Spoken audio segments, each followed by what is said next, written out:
নদীর উপর ভাসমান লতি কচু চাষ করে তাক লাগিয়ে দিলেন যশোরের কেশবপুরের দেবকী বিশ্বাস। ৭৫ বছর বয়সের তার শ্বশুরের পরামর্শ ও সহযোগিতায় নদীর ভাসমান শ্যাওলা ও কচুরিপানার স্তূপের মধ্যে চাষ করলেন লতি কচুর। নদীর উপরে ভাসমান বেডে দেখেন কি পরিমাণ লতি হয়েছে।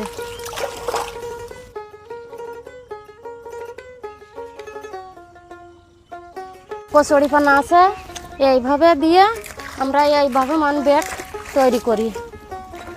কতদিন লাগে, সময় লাগে এগুলো প্রস্তুত হতে? 10 থেকে 15 দিনের ভিতরে শ্যাওলা পয়সা এরকম হয়ে যায়, উঠোই। এরপরে কতদিন পরে এর মধ্যে বীজ দেবেন? এই 20-15 দিনের মাথায়, 15 দিনের মাথায় এগুলোর মধ্যে বীজ দেবেন? বীজ দেব। আচ্ছা, এই যে এক একটা বেড তৈরি করতে আপনাদের কেমন কি খরচ হয়েছে?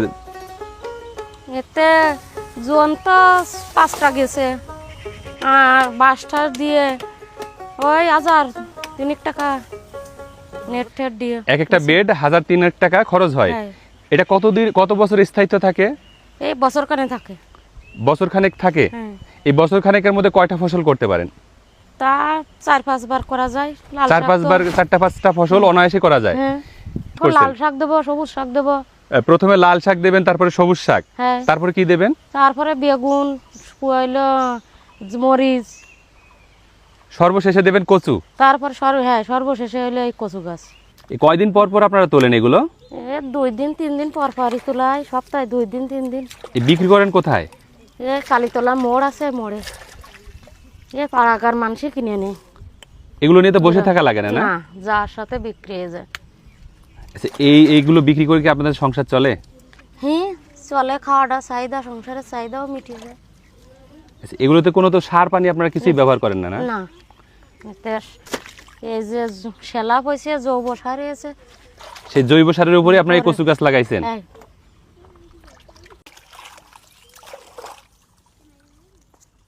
আজকে কত কেজি হবে বৌদি লতি? তুললে 4-5 কেজি হবে না। এগুলো কি এখন বাজারে বিক্রি হয় না, এই মুঠো হিসেবে আটি তৈরি করব, 20 টাকা আটি, এই যে এক মুঠো। আচ্ছা বৌদি, এই যে আমাদের দেশে অনেক নদী নালা আছে যেখানে আপনার সব সময় পানি থাকে, সব সময় কচুরিপানা থাকে, ওইগুলো দিয়ে তো এইভাবে কচু চাষ করা সম্ভব, তাই না? হ্যাঁ সম্ভব না। তো কি বানাইয়ে যদি অন্য সেই এলাকার মহিলাদের পুরুষদের বানায়, আচ্ছা, আপনাদের এখানে আসলে তো তারা দেখে এটা পরামর্শ আপনাদের কাছে নিতে পারবে না? হ্যাঁ। তো দর্শক, আপনারা যদি চান আপনাদের বাড়ির পাশে যদি কোনো নদী নালা থাকে, সেখানে যদি কচুরিপানা কোনো কাজেই আসে না, সেইগুলোকে যদি স্তূপ করে এভাবে ভাসমান বেড তৈরি করেন, তাহলে কিন্তু এভাবে কচু চাষ করা সম্ভব, লাউ চাষ করা সম্ভব, শাকসবজি চাষ করা সম্ভব, যা আপনাদের পারিবারিক পুষ্টি চাহিদা পূরণ করে এবং অর্থনৈতিকভাবে আপনারা স্বাবলম্বী হতে পারেন।